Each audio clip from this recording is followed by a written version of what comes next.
오늘 말씀은 이제 예수님께서 제자를 부르시는 그 말씀이죠.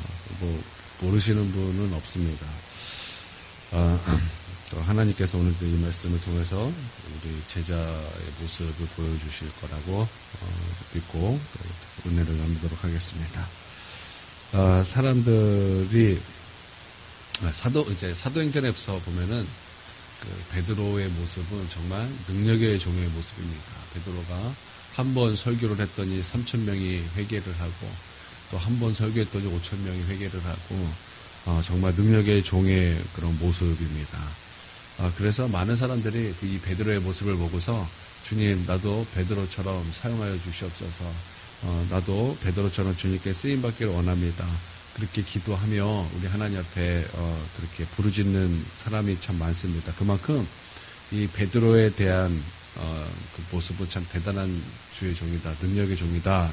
많은 사람들이 그렇게 이제 본다라는 거죠. 그런데 이런 베드로도 오늘 말씀해 보니까 시작이 있었다라는 거예요. 그러니까 다시 말하면 개구리를 표현하면 올챙이 적이 있었다라는 거예요. 제가 이 말씀을 이제 묵상하는데 재미있더라고요. 이 베드로도 이랬을 적이 있었구나. 이렇게 처음 부러움을 받을 때가 있었구나. 처음 이런 올챙이적 모습이 있었구나. 이렇게 보는데 막 웃음이 나오는 거예요. 그러면서 제가 우리 교회에 이제 나가했던 그 아이들의 생각이 났습니다. 정한이, 정우, 또 주희 이렇게 생각이 이렇게 났어요. 그래서 특별히 주희 생각이 났습니다. 주희를 가만 보면은 제가 올챙이적 모습하고 참 많이 닮았어요. 저도 시험이 잘 들어서 내가 이 교회를 나갈까 말까를 많이 생각을 했던 그런 약간 뭔가 목사님 보시기에 불안전했던 그런 모습이었습니다. 그래서 내가 이 교회는 도저히 못 이겠다. 그리고 이제 나갔는데 목사님 찾아오셨어요. 목사님 찾아오셔가지고 교회 나와라. 목사님이 오셨는데 뭐라고 말하겠습니까? 네. 그리고 다시 갔던 기억이 있어요. 그러면서 주희한테도 내가 다시 한번 가해주고 내가 한번 말을 해야 되나? 한 번은 만나야 되나? 이런 생각이 들었어요. 기도해보고 내가 하나님의 음성을 들어야 되겠다. 이런 생각을 했습니다. 처음 모습, 올챙이적 모습을 생각하니까 그렇게 주의가 생각이 났다라는 거예요. 주한장로교회 나이규명 목사님, 사람들이 그 목사를 보면서 능력의 종이다 이렇게 말을 합니다. 근데 그분이 처음 이제 주한장로교회에 왔을 때 얼마나 말을 못하고 설교를 못했는지 견디다 못한 권사님이 돈을 주면서 제발 좀 운변학원에 좀 다니라고 그랬던 목사님이었는데 그 말을 듣고 나서 어떻게 누가 견딜 수가 있어요. 좋은 사람이 어떻겠습니까? 그분이 이제 그날부터 이제 철야 기도를 하기 시작하는 거예요. 철야 기도를 막 하다가 이제 새벽에 나가면 그냥 나가서 설교하는 거예요. 그렇게 하다 보니까 소문이 난 거예요. 능력의 종이 나타났다. 저 인천에 능력의 종이 나타났다. 그러면서 막 부흥이 되더라라는 것입니다. 그러니까 큰 교회 목사님 딱 그거만 보면은 어떻게 저렇게 할 수 있을까 생각이 드는데 그분도 올챙이적 얘기를 쫙 하면은 은혜가 되는 거예요. 야, 맞다. 저런 분도 저런 올챙이적이 있었지. 우리가 또 너무 잘하는 목사님 중에 한 분이 명성교회 김사한 목사님 아닙니까? 정말 10대 설교가로 뽑히는 목사님 중에 한 분인데 지금만 보면은 어떻게 저 목사님을 따라갈까 이렇게 생각하지만 그 목사님 올챙이적은요 어떤 분이었냐면 설교를 너무 못해서 7교회에서 쫓겨났어요. 쫓겨난 목사님 설교 너무 못해서 쫓겨나시고 그리고 무슨 목회가 안 되니까 맨날 바둑만 두셔요.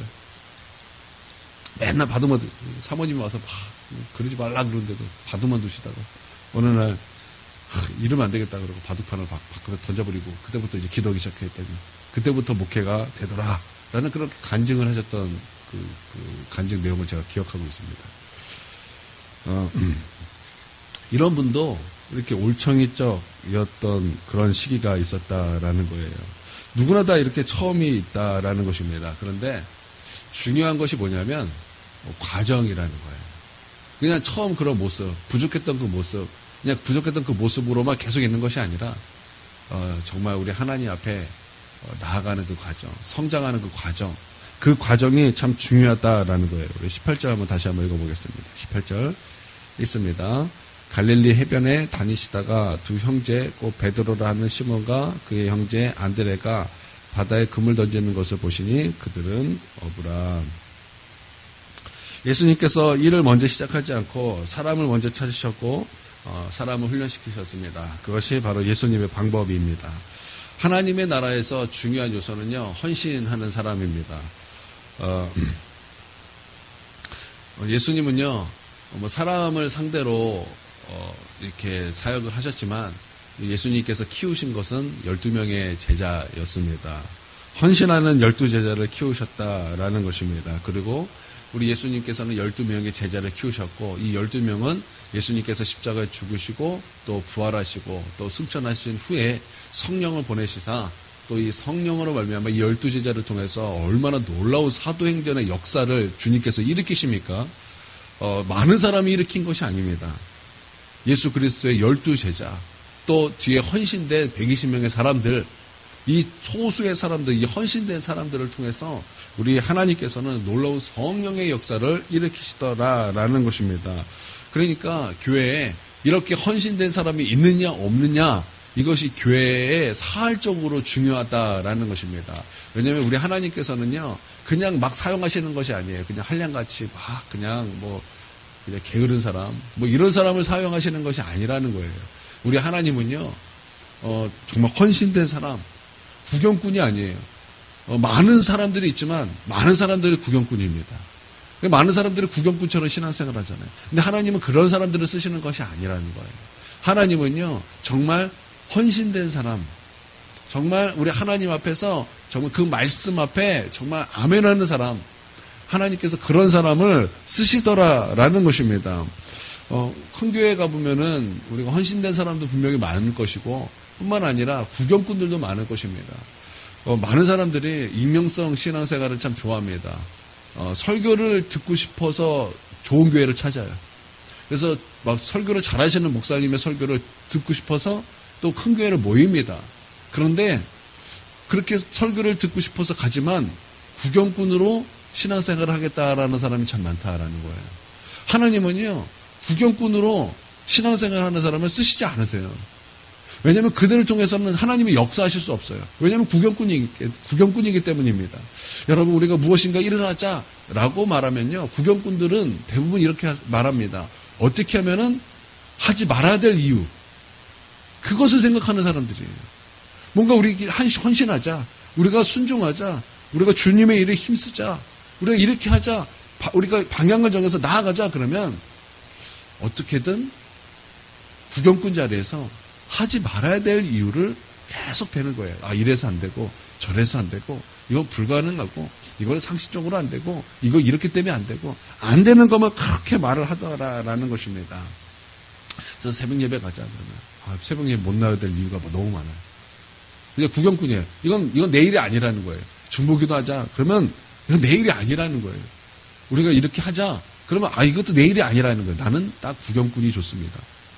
그러니까 구경꾼은 하나님 앞에서 쓰임받을 수 없는 거예요. 구경꾼이기 때문에. 하나님은 누구를 쓰십니까? 헌신된 사람을 쓰신다라는 거예요. 하나님은 주의 말씀 앞에 아멘하는 사람을 쓰신다라는 거예요. 또 너무 잘난 사람도 쓰시는 것이 아니에요. 여러분, 예수님의 제자 중에서 잘난 사람도 있었습니다. 가룟 유다죠. 가룟 유다 똑똑했어요. 똑똑했으니까 회개시키죠. 얼마나 똑똑했냐면 마태도 제자였잖아요. 마태의 직업이 무엇이었습니까? 세리잖아요. 돈 계산하는 사람이었다고요. 근데 그 예수님의 그 제자, 거기에서 행정을 담당하고 회계를 담당했던 사람은요, 마태가 아니었어요. 마태가 아니라 가룟 유다였다. 그러니까 가룟 유다 그렇게 똑똑했다라는 거예요. 근데 그렇게 똑똑했던 가룟 유다 마지막에 놀라운 사역에 참여하지 못했어요.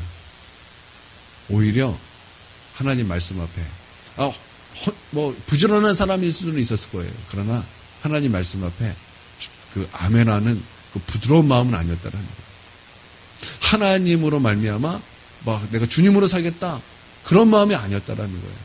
그러니까 우리 하나님께서 쓰시는 사람은 헌신되고 또 그 마음이 주님의 그 말씀에 아멘하고 또 우리 하나님 앞에서 열심히 있고 여러분 그런 사람 하나님께서 사용한다라는 것을 오늘 말씀에 통해서 분명히 본다라는 것입니다. 18절 보니까 예수님께서 제자들이 그물을 던지는 것을 보시니 그들을 업으라. 말씀하실 때 이제 그들을 부르셨다라는 거예요. 그러니까 우리 예수님께서 제자들이 될 시몬, 그러니까 베드로와 그의 형제, 누굽니까? 안드레죠? 안드레의 무엇을 보신 것입니까? 물고기를 잡았나를 보신 것이 아니라 그물을 던지는 것을 보셨다라는 거예요. 그러니까 예수님은요, 그들이 하는 모든 일의 과정을 다 보셨다라는 거예요. 여기에 말씀을 어쩌면 누가복음에는요, 이런 말씀이 이어집니다. 이들이 밤새 물고기를 잡습니다. 근데 어찌됐든지 밤새 한 마리도 물고기를 잡지 않아요. 그래서 이제 그물을 다 정리하고 더 할 수 없기 때문에 다 이제 정리를 합니다. 그물도 정리하고 배도 정리하고 다 정리하는데 그때 예수님 모든 장면을 다 보십니다. 그리고 이제 정리할 때 예수님께서 시몬의 배에 올라가십니다. 그리고 이제 땅에서 잠깐 뛰게 하시고 거기서 사람들에게 말씀을 가르치시고 말씀을 전하십니다. 베드로는요, 거기서 주의 말씀을 듣죠. 그물을 정리하면서 주의 말씀을 듣습니다. 그래서 주님께서 말씀을 다 전하신 후에 저 깊은 곳으로 가서 그물을 내리고 물고기를 잡으라. 이렇게 말씀하세요. 깊은 곳에 가서 그물을 내리고 물고기를 잡으라. 주님께서 그렇게 말씀하셨을 때 베드로가 주의 말씀에 의지하여 내가 그물을 내리겠습니다. 그리고 그물을 내립니다. 그리고 올렸더니 물고기가 정말 가득 잡혔다라는 거예요. 여러분, 우리가 여기서 알 수 있는 것이 있어요. 그것이 뭐냐면 예수님께서 베드로와 그 형제가 열심히 아주 그물을 하는 것을 보셨다라는 거예요. 그러니까 우리 주님은요, 우리가 열심히 사는 것을 보신다라는 거예요. 열심히 사는 것을 보신다. 그리고 이 베드로는 주의 말씀 앞에 얼마나 힘들었겠어요. 그물 다 정리했어요. 배 다 정리했어요. 근데 그물을 내리래요. 그러면 정리했던 것도 다시 다 풀고 다시 처음부터 다시 시작해야 되는 거예요. 체력적으로도 힘들죠. 그때 밤샜어요. 밤새서 다 끝낸 거예요. 근데 다시 해야 돼요. 얼마나 힘들겠습니까? 그런데도 주의 말씀을 따르더라는 것입니다. 그리고 베드로는 전문가입니다. 예수님은 아무리 봐도 전문가 같지가 않아요. 그런데 전문가임에도 불구하고 그 말씀을 듣고 그 말씀에 아멘 하더라는 거예요. 그리고 다시 헌신하더라라는 것입니다. 그러니까 주님께서 어떤 과정을 보시냐면 이런 열심히 일하는 것을 보시더라는 거예요. 또 주의 말씀에 부드러운 마음이 있는가를 보시더라는 거예요. 또 그 일에 또 헌신하는 그 모습을 보시더라라는 것입니다. 그러니까 주님께서 보시는 것이 이거예요. 그러니까 주님께서는 물고기 몇 마리 잡았다 이걸 보시는 것이 아니라 이러한 과정을 보시고 제자를 삼으셨다라는 거예요. 여러분, 우리 하나님께서도 제자를 부르실 때 그냥 탱가탱가한 사람을 부르신 것이 아니라는 거예요. 주님께서는 보신다라는 거예요. 무엇을 보시는가? 정말 열심히 있는 사람을 보신다. 주의 말씀 앞에 부드러운 마음으로 아멘하는 사람을 보신다. 그리고 그 일에 헌신하는 사람을 보신다. 라는 그들을 제자로 삼으셨다라는 거예요. 그러니까 교회에 누가 있어야 된다라는 거예요. 바로 이렇게 헌신된 사람, 제자와 같은 사람이 있어야 된다라는 거예요. 우리 하나님은 그런 사람을 통해서 주님의 일을 행하신다라는 것입니다. 19절을 보겠습니다. 있습니다. 시작.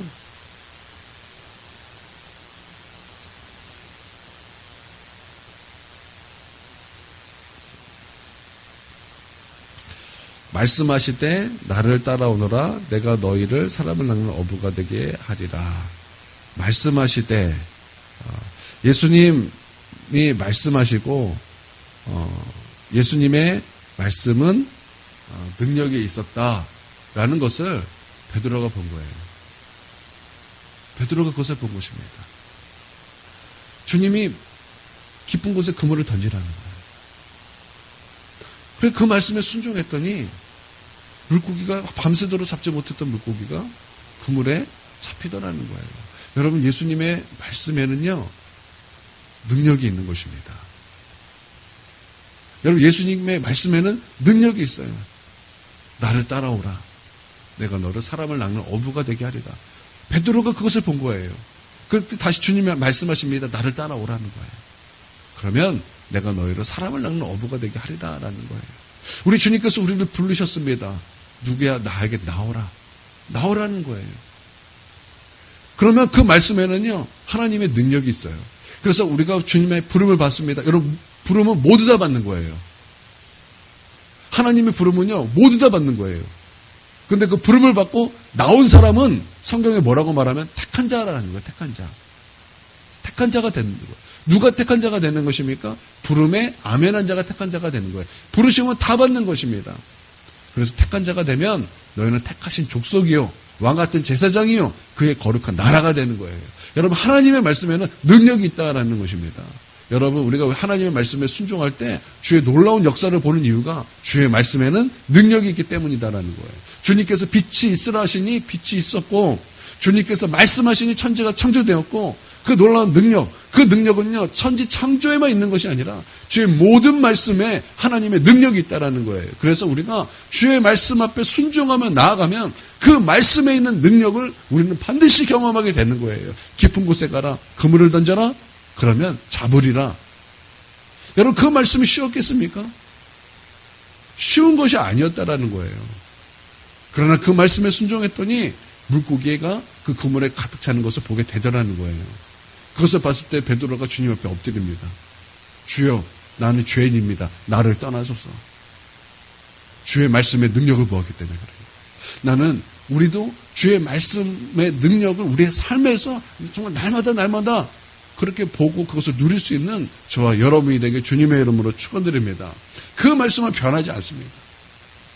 하나님이 변하지 않는 것처럼 그 말씀은 변하지 않는다라는 거예요. 그 말씀은 오늘도 우리 가운데 능력을 보여주시는 것입니다. 20절을 보겠습니다. 그들이 곧 그물을 버려두고 예수를 따르니라. 이제 그들은 주의 말씀 앞에서 그물을 버려두고 예수를 따르더라라는 거예요. 여러분, 버려야 채워집니다. 버려야 채워지는 거예요. 내 욕심이 자꾸 버려져야, 내 자아가 자꾸 내려져야 주님이 채워지는 거예요. 예수님이 채워지는 거예요. 성령이 채워지는 거예요.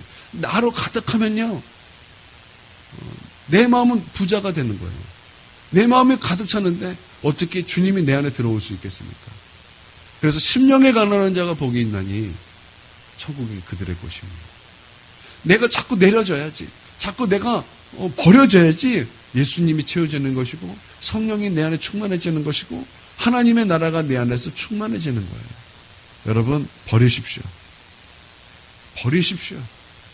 버리시면 여러분, 예수님이 우리 가운데 채워지는 것입니다. 왜 우리 안에 예수님으로 충만하지 못합니까? 그것은요, 내가 가득해서 그래요. 내가 가득하고 내 욕심이 가득하고 내 생각이 가득하니까 주님이 들어오셨다가도 못 들어오셔요. 자리가 없어서. 자리가 없는 거예요. 여러분, 우리 주님 앞에 자리를 내어드리시기 바랍니다. 나를 버리는 거예요. 나를 자꾸 버리는 거예요. 내 생각을 버리고 자아를 버리고 내 욕심을 버리면 여러분, 그 자리에 주님이 들어오시는 것입니다. 여러분, 주님으로 충만하시기를 주님의 이름으로 축원드립니다. 이 말씀은요, 우선순위죠. 버리고 예수님을 따랐다라는 거예요. 이제 우선순위가 변화된 거예요. 우선순위가 바뀐 거예요.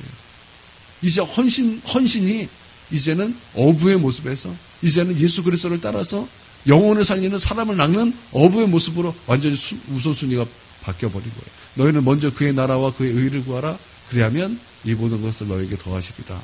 그 주의 말씀처럼 우선순위가 바뀐 거예요. 먼저 그의 나라와 그의 의가 된 거예요. 사람이 떡으로만 살 것이 아니요 여호와의 입에서 나는 모든 말씀으로 살 것이니라. 이제 떡만 추구하던 그런 베드로가 이제는 주의 말씀, 여호와의 입에서 나는 모든 말씀으로 살겠습니다. 라는 그런 우선순위가 바뀌었다라는 거죠. 여러분, 우리에게도 이런 그런 모습이 있어야 할 줄 믿습니다. 이것이 제자의 모습이라는 거예요. 제자의 모습은요, 우선순위가 분명한 거예요. 우선순위는 먼저 그의 나라와 그의 의예요. 우선순위는 떡이 아니라 여호와의 입에서 나오는 모든 말씀이에요. 우선순위는 이 세상이 아니라 하나님의 나라예요. 여러분, 믿습니까? 여러분, 나는 우리의 우선순위가 분명하게 되길 바랍니다. 그래서 내려놓는 거예요. 그만두라는 게 아니에요. 여러분, 그만두라, 그러면 그렇게 말씀을 오해하면 안 돼. 그만두라는 것이 아니라 내려놓으라는 거예요. 너의 중심을 내려놓으라. 그리고 너의 중심이 하나님이 되게 하라. 너의 우선을 내려놓으라. 우리의 우선을 예수님이 되게 하라라는 거예요. 여러분, 이것이 제자의 모습이었다라는 것입니다. 그러면 우리 또 예수 그리스도의 제자라면 여러분, 이런 모습이 있어야 되는 것이 너무나 마땅하다라는 것입니다. 여러분, 그래서 우리도 우리 하나님 앞에 이런 과정 속에서, 여러분, 제자들이 뭐 늘 충만만 했습니까? 쓰러지고 넘어지고 자빠지고 얼마나 많이 그랬습니까? 그런데 거기서 끝나는 것이 아니라 그들은 그러면서 일어섰다가 쓰러졌다 일어섰다 이런 과정 속에서 마침내 위대한 사도가 되었다라는 거예요. 우리 제자로 부름을 받았습니다. 우리도 열심히 있고 헌신하고 충성하고 주의 말씀 앞에 아멘하고 또 우선순위가 분명하지만 뭐 엎치락 뒤치락 할 거예요. 쓰러졌다 넘어졌다 자빠졌다가 그러면서 다시 일어나고 또 쓰러졌다 자빠졌다 넘어졌다 그러면서 다시 일어나면서 결국에는 우리 하나님께서 우리를 마음껏 쓰시는, 그렇게 우리 주님 앞에 내어드릴 수 있는 그런 주의 거룩한 종들의 모습이, 종의 모습이 있어야 할 것입니다. 우리 그런 모습 됩시다. 우리가 그런 모습을 기대하면서 하나님께서 우리를 분명히 사용하실 것입니다. 우리를 쓰실 것입니다. 할렐루야. 기도하겠습니다. 하나님, 감사 찬양 주님께 올려드립니다. 주님, 우리 제자들 우리 주님 앞에 이제 부름을 받았습니다. 정말 그 삶에 열심히 있었고 또 들려오는 주의 말씀 앞에 그 마음이 부드러웠고 또 그 하는 일에 또 헌신하는 모습이 있었습니다. 뿐만 아니라 그들의 우선순위는 분명했습니다. 그럼에도 불구하고 그들은 또 자빠지고 쓰러지는 그 과정 가운데 다시 일어나고 그런 과정 속에서 결국에는 우리 하나님의 위대한 사도가 되었습니다. 주님, 우리에게도 이런 모습 허락하여 주시옵소서. 그래서 주의 제자로서 살아갈 수 있도록 우리 하나님 우리를 붙들어 주시옵고 늘 성령 충만할 수 있도록 주님 우리 가운데 역사하여 주시옵소서. 예수님의 이름으로 기도합니다.